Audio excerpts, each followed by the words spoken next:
7, talk too early. Oh, Indaba, talking my business, Yesintu.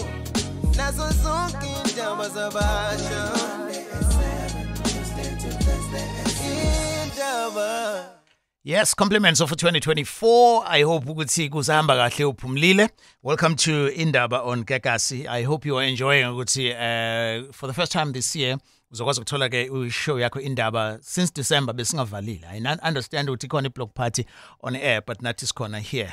So now we're listening and watching this show for the first time. Thank you. Le show ke uzoyithola even kwi app as we broadcast it right now on Kekasi FM app. Ungayi-downloada for free and search for Indaba as well as here on YouTube channel. So kwindaba yesintu ke sikhuluma ngezinto nje ezihlukahlukene. So tonight we are discussing indaba yesicwacwa kumbe into eyenzela umuntu ugazi. Kwenziwa ngendlela ezihlukene. Abanye bacabanga ukuthi kufanele ukuthi umuntu uzumdlise to win heart yakhe. Okunye you don't even need to. So umnyati tells me, my guest here uDokotela Thulebona Mnyati oyisazi sesintu uzokwazi usitshela ukuthi okunye kwakhe akudingi nani ukuthi umuntu aze adle anything. Sikubingelele kwindaba Mnyati. Asibingelele. Unyaka nomusha. Onyaka nomusha ngicabanga izimbili namhlanje mangicabanga. Yes. yes. Kunjalo nje. Okubalekile asibingelele nakubalaleli beKakasi FM sibabingelele nababukeli futhi as well. Sithi nje cha happy 24. All right, 2024 umhla ka3 kuJan 2024. Mnyati khona into uzwe kuthiwa esintweni khona umuntu othaka izinto zokuthi athandeke even kubantu besifazane. Uthola nje insizwa yabo ithi mayidlula yabo ishimark kumuntu wesifazane kube ukuthi akakhohlakali. But umunye uthola ukuthi into okufanele ukuthi meselale naye ayigcobe esithweni sangasese then awina inhliziyo yakhe. Yini kusekuthakathi lokho noma umuntu nje ezithandela lo okwenzayo. Kukhona lento Mthiyane nabalaleli emakhaya nababukeli futhi ekufanele siyazi. Ukwakha ikona okudingekayo ngoba ukwakha kunemithi ethize edalela uthi yakhe. Ake ngilinganise nje ngidlula ngamabomu.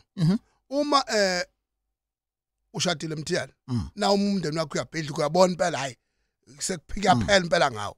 Ufike enyangeni lapha umnyati mawufika kumnyati athi umthathe lento nje uyifake lapho kwigross endlini.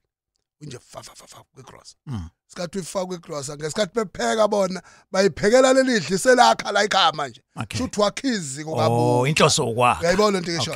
Akona ukuthakatha lokho. Uqoqa okubhidlikayo ukuze ithongo lakho ingayiboni liselede ngwane noba lizinyeza ngawe emhlabeni. Okokuqala lokho. Okay. No clear. I hope now uyalandela example kaMnyati. Bese kuthi okwesibili. Yeah. Kukhona lokho kothola ukuthi ngizofaka ihlanzi kumina imithi engizovuka nje ngigabhele ngawo nje ngenzizwa. Yes. Yabona mangiqhamuka nje intombi imali bona futhi singaqabana ngisho uxabana phela. Yeah. Yabo lokho futhi ukwakha ugazi. Sure. One ngoba egcineni siphila nabathakathi. Bese kuba khona ke leke otheyizi yagcotshwa ukuze uthi vese uma sewakhile ngekuye nomuntu vese engazangaza ngentandana. Yes. Mase wakhileke manje usekuyilento ekuthiwa isibethelelo. Okay. Yangizwa ngithini? Nayo futhi ichazwa ngokuthi sewukwakha. Kwakha. Ngoba isikhonkwane lesi ukuze indlebe zikulalele zikuzwa umuzwa wakho ngalesikhathi ngishathiwa wonke umuntu eduze kwakho. I hope it doesn't change ke uma sesithatha the same coin sesithi umuntu wesifazane enza lezi zinto ezibalayo endodeni yakhe. Uyakha naye futhi. Kunjalo nje. Ingakho ngithe intando yakhelwe intando nokwihlanza kwakhe la intando. All right, ake sibuyeke.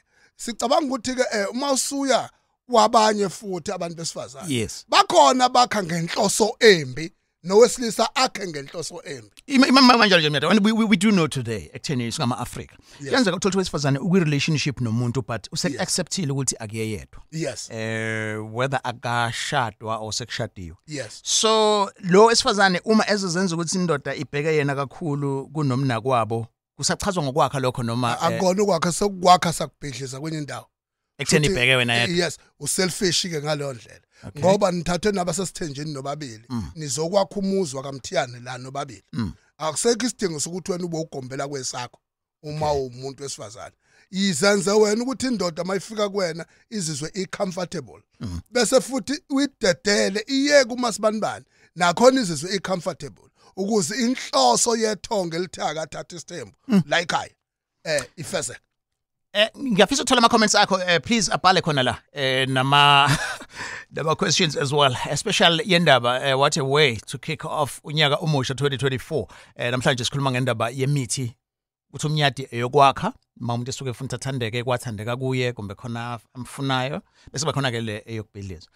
Sikhuluma ke la ngezinto oyichaza ngokuthi ezokwakha emnyadi, but kukhona futhi nomuntu ovela angathandeki uthola ukuthi uyadlula angazi ngozothi isicwacwa yini i-opposite yogazi. Uthola ukuthi uyamlandela lo muntu mayisizoba right relationship kube nalo cliff yini leyo akho umuthi mhlawumbe awusebenzisayo uye nje whether wesifazane kuvela angathandeki or kusese kuumuntu wesilisa as well okuyi-opposite lezinto esikhuluma ngazo. Kubalekile komthiyana abantu abajwayele ukuba naleso sifo labantu ababangwazi idalwa. Umuntu obangwazi idalwa uma lesidalwa okufanele ngabe uyasebenzisa nasemsamo wakeni. Yes. Uthola ukuthi awena awukwenzi lokho uyakulesidalwa lesi against lesidalwa somsamo wakeni ngabe uyawusebenzisa. Mhlambe ukufanele usebenzise komalume kodwa nisebenzisa ikini kakhulu. Noba kufanele usebenzise ikini nobuyela komalume. Yabona. Uzothola ukuthi ke manje kuzoba nalesigcwagcwa sethongo. Okay. Ongesona isicwaqwa sebulawo ukuthi isichitho or anything. Okay. Wena buyele ethongweni uthole isizathu salokho kuqala. Yes.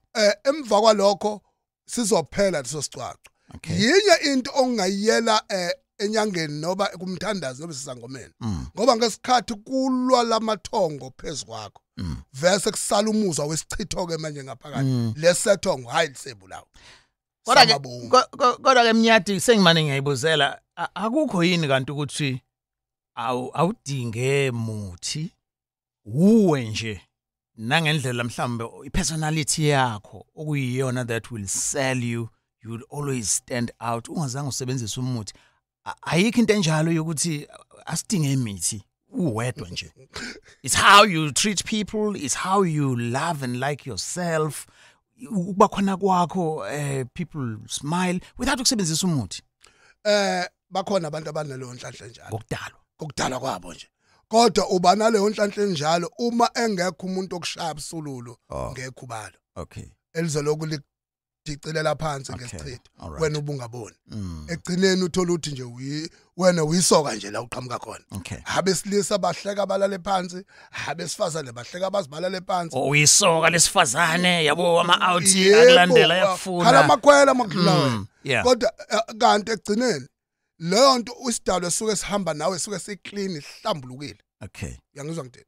Ngakho ke musa ke wena lokho ukukusebenzisa budedengu. Okay. Ngoba mhlambe lesidalwa esihlambulukile asifuni umnuko. Okay. Uyangizwa ngithini manje? Uma wakwenza budedengu usuzoba nomnuko ke manje bese siyaqhela kuwe kuze lesasicaca ekade sikhuluma ngaso partner Indaba. We are wrapping up conversation yethu, right? First episode for Indaba Yesintu on Kakasi. Besikhuluma nomnyati la about Indaba yesicwacwa nogazi. You can share this, yes. You can share it ku YouTube, ungaya futhi na kwi-app kwi-Kakasi FM. I'm sure now you're used to it. We have Indaba Yesintu njalo ngolwesithathu and it's available here on the app yeKakasi as well as ke na ku-YouTube. Ngiyabona ke nama-comments aqhamuka ngezansi. I always encourage you ukuthi unginike even ama-topic ofuna siwadiscuss even khona lapho. Bhala ama-comments akho and nakhona kwi-Facebook page and then ke uresponde or ushare kwi-experience yakho. But sikhuluma ke noDokotela Thulebona Mnyati and then ke Indaba on Kakasi FM. Thank you for watching. Let's catch each other again next Wednesday, same time. Yeah. Indaba, special open line on Mondays at 7. Talk to Alex. Oh, Indaba, talking my business. Isichitho, nazo zonke indaba zabasha. Indaba.